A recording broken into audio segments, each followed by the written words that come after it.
Ok, hello anh em, game vừa công bố top 10 của tháng 4 năm 2025 nha.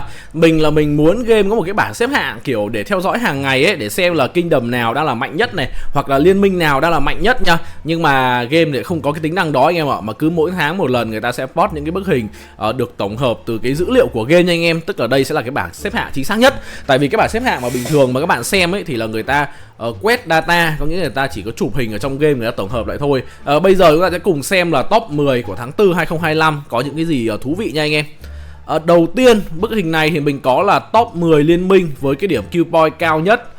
Và wow, 1960 4.500 tỷ điểm tiêu diệt các bạn, kinh khủng. Một cách tính đơn giản ấy, một cái liên minh các bạn sẽ có khoảng 150 thành viên đúng không? Thì nếu mà chúng ta lấy 4.500 tỷ chia cho 150 ấy, có nghĩa là trung bình một thành viên sẽ có kill point là khoảng 30 tỷ nha. Đây là một con số rất khủng khiếp luôn các bạn. Nghe nói là đợt này 960 cũng đang đăng ký map KVK HA mới, nhưng mà không biết là liệu có tìm được đối thủ không. Top 2 là GV77 với 3.254 tỷ. Thì mặc dù là boss sắc đúng không, đã nghỉ game rồi, thì bây giờ GV77 thì do Tây đó lãnh đạo và cũng đang đánh KVK luôn, đang đánh với 3308 ở trong game nhá anh em. Thì có điểm tiêu diệt là 3.254 tỷ, vẫn là một con số rất là lớn. Tuy nhiên nếu mà anh em so sánh GV77 với 60GT ấy, thì vẫn đang chênh nhau khoảng 1.250 tỷ điểm tiêu diệt cho các bạn. Tức là tương ứng với một clan gọi là seed S trừ đấy, hoặc là seed A cộng đấy, nói chung là rất là mạnh anh em. Ở top 3 khá là bất ngờ khi mà JST lại nằm ở top 3 kill point nhá. Ở cái mùa KVK trước ấy thì JST là đồng minh với bên mình và 2377 để đánh với 1960, nhưng mà gần như anh em thấy là JST thể hiện cũng không quá tốt đúng không? Họ cũng gọi là đánh, nói chung là so với một cái liên minh mà được đánh giá là top 3 game về kill point ấy, thì mình nghĩ là JST đã thể hiện không tốt lắm. Và top 4 chúng ta có sự xuất hiện của ULT nha. Đây là kingdom 1875 nha anh em. Đó, JST là 1365, còn ULT là 1875 nhá. 875 là một kingdom Ả Rập nha anh em, với Abu Hin này. Đó, và 875 thì cũng vừa để thua KVK sau. Mặc dù họ đông người hơn nhá, nhưng mà họ vừa để thua KVK trước 2489. Và 2489 cũng ở vị trí top 5 luôn. Ở đây thì mình khá là bất ngờ khi mà 2489 và ULT có lượng kill point gần như là bằng nhau. Nó vào thời điểm tháng 4 nhá, gần như là bằng nhau, nhưng mà số lượng người chơi của 489 thì ít hơn rất là nhiều nha anh em. 489 chỉ có khoảng 80 đến 90 thành viên chính thức vào thời điểm tháng 4 thôi. Tiếp đó chúng ta có top 6 là 93T, đây là 1093 nhá. 2.259 tỷ điểm tiêu diệt. Và đây là clan 1 của họ. Họ còn một cái clan thứ hai nữa. Thì anh em có thể thấy là chỉ với một clan chính thôi thì 93T đã ngang ngửa với lại JST, ULT và 489 rồi. Bây giờ họ cộng thêm một cái clan thứ hai nữa. Mình không biết là clan thứ hai thì bao nhiêu kill point, nhưng các bạn thấy là 93T rất là mạnh. Tức là họ vừa đông và chất lượng người chơi của họ cũng là cao, chứ không phải là phế nha anh em. Top 7 chúng ta có là IN, đây là kingdom 1606 nhá, với 2.238 tỷ. Thì mùa trước ấy, mình chung trải 1606 và mình cũng đánh giá 1606 khá là cao. Thứ nhất là một kingdom Tây này, khá là nhiều boss chiến. Gần đây thì có nhiều boss bay về, ví dụ như là Wodaddy Chasky này, có cả Itachi này, rồi quạc cái đấy. Nói chung là khá là nhiều boss anh em. Và mình thấy là khi đánh nhau ấy, Discord họ online khá là đông, tầm 70-80 người online. Nói chung là mình đánh giá là một kingdom tương đối mạnh. Nó có thể KVK tới 606 sẽ thể hiện tốt hơn. Ở top 8 chúng ta có là WIB 1846 của idol bóng đá Marquinhos nha anh em. 1.743 tỷ điểm tiêu diệt. Thì 1846 thì KVK gần nhất cũng đã để thua nhá, đánh KVK chấp và đã để thua. Nói chung là thua cũng khá là áp đảo ấy, chứ không phải là thua kiểu ngang cơ đâu anh em, tại địch đông quá.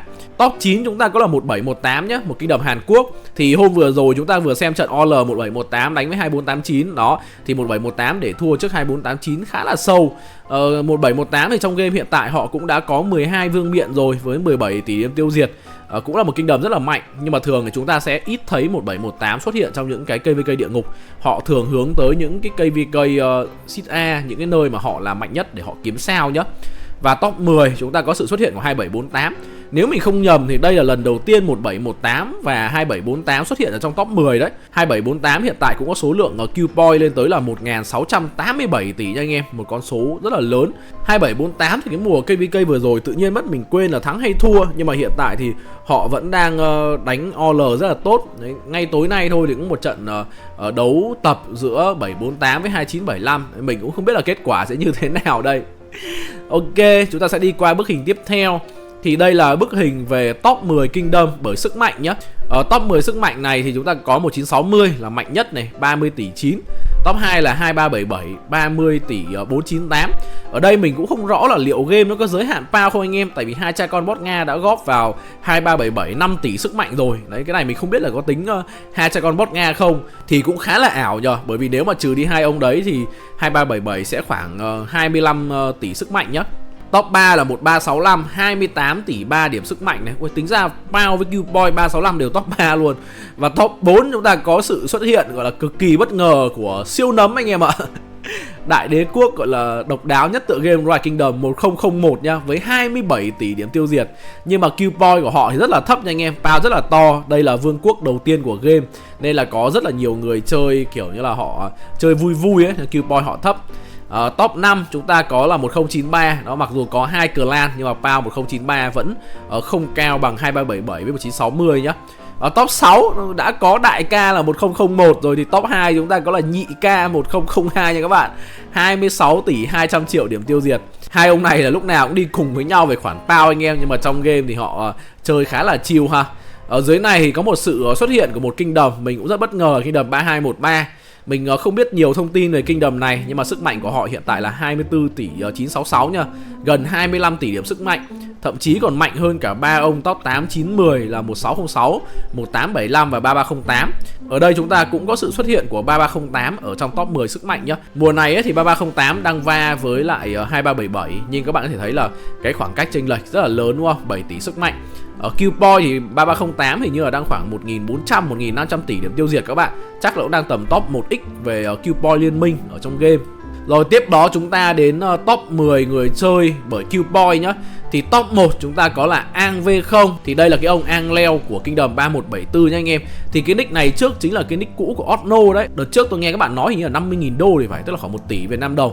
Đó, thì hiện tại cái nick này đang top 1 Qboy với 98 tỷ 3 nhá. Top 2 là Ahmad Aziz 88 tỷ 5 này. Top 3 là 3174. Cái ông này chữ Ả Rập nhìn loằng ngoằng quá. 88 tỷ điểm tiêu diệt. Mình không chắc nhưng mà cái nick này khả năng cao nó là cái nick của ông P-Maker nhỉ ạ. Có thể là nick của P-Maker nhá. Tại 3174 thì mình nhớ là ông Ang V cũng mua ở nick P-Maker để bay về đấy rồi. Ở top 4 là một cái bot Hàn Quốc của 1960, 84 tỷ điểm tiêu diệt. Ông này thì nói chung là cũng khá là quen mặt. Đa số KVK 960 là đều thấy nick này trong top Qboy hết. Ở top 5 là bot Avic này 2489 với 82 tỷ điểm tiêu diệt nha anh em. Mình nhớ là có nick bot vịt cũ là bot Avic cũng múc này, xong rồi nick Leopard cũ đấy là bot Avic hiện tại cũng sở hữu. Nên là mình cũng không biết là cái tài khoản này tên cũ là cái gì nha anh em, nhưng mà Qboy rất là ghê ha, 82 tỷ 9.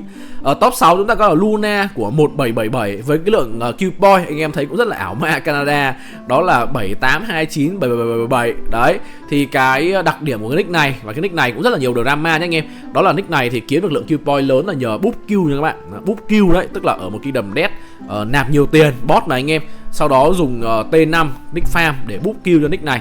Với tình hình này thì tôi nghĩ là nick này chắc cũng không sớm thì muộn, chắc cũng có khi là lên được top 1 anh em ạ. Tại vì đây là một động thái búp Q mà kiểu mọi người nói, nhưng mà cái người chơi này người ta cứ búp anh em, búp cho đẹp vậy. Top 7 là 33TC với 78 tỷ 1 điểm tiêu diệt.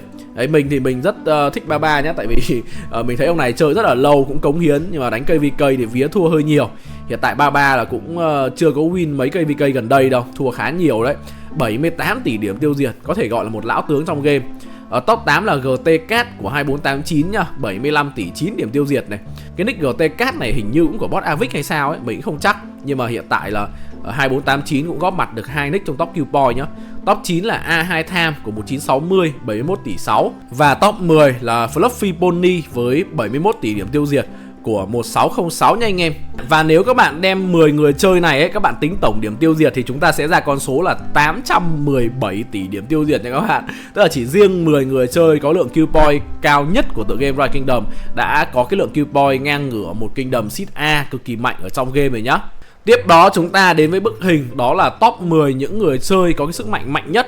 Thì hai cha con bot Nga vẫn dẫn đầu với 2 tỷ 5 sức mạnh cho mỗi nick nha anh em. Gọi là hai cha con bot Nga nhưng mà chủ yếu là một ông bố nạp tiền thôi, còn nick của ông con thì tiền đâu mà nạp, đúng không? Đấy, tính ra là một người chơi sở hữu 2 nick top 1 của tựa game Rise Kingdom nhá. Và top 3 thì chúng ta có cái sự xuất hiện rất là bất ngờ của Extreme Abi. Đấy, tại sao mình lại dùng cái cụm từ là bất ngờ? Tại vì ở những cái lần xếp hạng trước ấy, nếu mình không nhầm thì Extreme Abi cũng không có xuất hiện.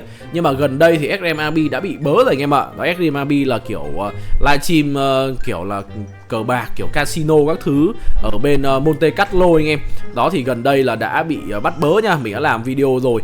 Tôi đang nghi ngờ là liệu có phải là các anh là cảnh sát bên đấy đăng nhập vào tài khoản Extreme Abi để để kiểm tra ông ta. Nhưng mà có sự xuất hiện rất là bất ngờ ha. 1 tỷ 8 sức mạnh nha.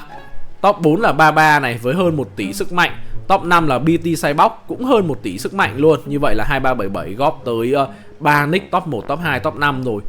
Top 6, top 7 chúng ta có là Flower of Mimi của 1175, 970 triệu sức mạnh và 962 triệu sức mạnh nhá. Thì đây là bot nữ nha anh em. Đó, rất là nhiều những cái bức hình thể hiện là đây là một người tốt ở trong game nha các bạn. 1175 thì gần đây cũng giải tán rồi. Đấy, có lẽ là bot Mimi giờ cũng chỉ chơi chill chill vui vui thôi. Tình cờ hôm qua hôm kia mình thấy là úp hình là vẫn có chơi Rise Kingdom nha anh em. Đến top 8 chúng ta có là bot Boom Boom Boom 3 của 1960 với 767 triệu điểm sức mạnh nha. Top 9 chúng ta có là TMN23 của Kingdom 3274. Thì đây là một cái tài khoản mới nha các bạn, và nạp thẳng một phát lên tầm này luôn. Nghe nói là những anh em Việt Nam 3274 là hiện tại cũng hit rương bể phổi hết rồi đấy. Và top 10 chúng ta có là Duke of Chen nha của Kingdom 2643 với 647 triệu điểm tiêu diệt. Duke of Chen thì thực ra khá là kín tiếng. Mình cũng không nhớ là Kingdom 2643 hiện tại clan chính của họ tên gì nữa anh em. Bức hình tiếp theo chúng ta có là top 10 người chơi có cái lượng death tăng tiến cao nhất nha. Thì chúng ta có top 1, top 2, top 3 là 3 nick của 1875 luôn. Abuhin, Matt Phantom và Matt AQ nha. Lần lượt là chết 30 triệu này, 23 triệu 9 và 23 triệu 6. Top 4 chúng ta có một nick là RSS của 2052, chết 22 triệu 6. Mình không biết là cái này chết kiểu gì mà chết nhiều nhờ. Cái nick này liệu phải nick khủng không anh em. Top 5 là bot PPK của 2748 này, cũng chết 20 triệu lính. Top 6 là Eva của 2489 chết 17 triệu 4. Top 7 là bot Avic chết 16 triệu 9. Anh em lưu ý ở đây là KT Avic nhá. Còn cái nick hồi nãy top Q point là GT Avic nha anh em. Ở top 8 là Assassin 87 của 1875 16 triệu 9. Top 9 là GT Cat này 16 triệu 8. Và top 10 là Lửng Pride. Có lẽ là tháng trước là cái KVK 1875 đánh 2489 là cái KVK lớn nhất rồi. Nên các bạn thấy là đa số tăng tiến death thì đều là những nick của hai Kingdom này thôi. Mình hơi bất ngờ một chút với cái nick RSS này. Mình không biết là nick này ở trong game nó như thế nào nhỉ. Chúng ta cùng vào trong game để xem thử cái nhân vật này nhá. Đây, RSS không biết có tìm được không. Đây anh em, vãi trưởng 366 triệu sức mạnh các bạn. Kingdom 2052, clan là DL nha. Mình thật sự là mình nhìn nick này rất bất ngờ luôn. Sức mạnh tối đa 455 triệu này. Như vậy cũng là một nick bot. Đấy, lúc đầu tôi thấy đặt tên là RSS, tôi tưởng ông này là đi bán red anh em ạ. Ok, và video ngày hôm nay của mình đến là kết thúc rồi. Chúng ta vừa xem qua top 10 những cái người chơi liên minh và Kingdom mạnh nhất trong tựa game Rise Kingdom tháng 4 2025. Và chúc các bạn có một buổi tối thứ sáu vui vẻ nhá. Hẹn gặp lại anh em ở những video tiếp theo. Bye